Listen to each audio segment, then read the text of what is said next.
Waqt konferenza li ġiet organizzata biex jitfakkar il-Jum Dinja kontra l-Vjolenza Domestika intafa' dawl fuq il-kriżi li jinsab fiha dan is-settur, kriżi li qed tkompli tikber minħabba l-każi pendenti li hemm fil-qorti. L-appell waqt din il-konferenza kien sabiex imqarku l-ġimgħa l-maġistrati jkollhom każ ta' din ix-xorta taħt idejhom ħalli jonqos il-backlog enormi li hemm, kwistjoni li qed tolqot fil-qalba tal-familji. Bħalissa lanqas hemm żewġ maġistrati li huma assenjati b'mod esklusiv kawżi ta' vjolenza domestika bil-vittmi ikollhom jistennew xhur jekk mhux snin. Intant meta indirizzat din il-konferenza l-mara tal-Kap tal-Partit Nazzjonalista Anne-Marie Grech saħqet li l-vjolenza domestika tħalli marka fuq il-vittmi, it-tfal u anke s-soċjetà in ġenerali. Itkellmet dwar il-biża', it-trauma u s-solitudni li jħallu sitwazzjonijiet bħal dawn u meta l-vittmi jkollhom kuraġġ biex jitkellmu hemm bżonn li jkun hemm min jifhimhom dan apparti ħtieġa tal-prevenzjoni.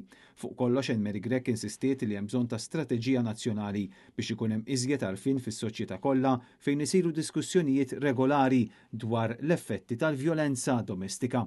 Ix-Shadow Minister Albert Buttigieg minnaħa tiegħu tenna li tfal huma vittmi f'dawn is-sitwazzjonijiet għaliex huma esposti għal vjolenza għalkemm jeħtieġ li jingħataw appoġġ psikoloġiku u qal li hemm bżonn li jkun hemm il-kuraġġ biex il-liġijiet ikunu aktar infurzati. Din il-konferenza kienet indirizzata wkoll mill-President Miriam Spiteri de Bono illi fakret kif l-abbuż jista' jieħu diversi forom u jħalli impatt għal żmien twil.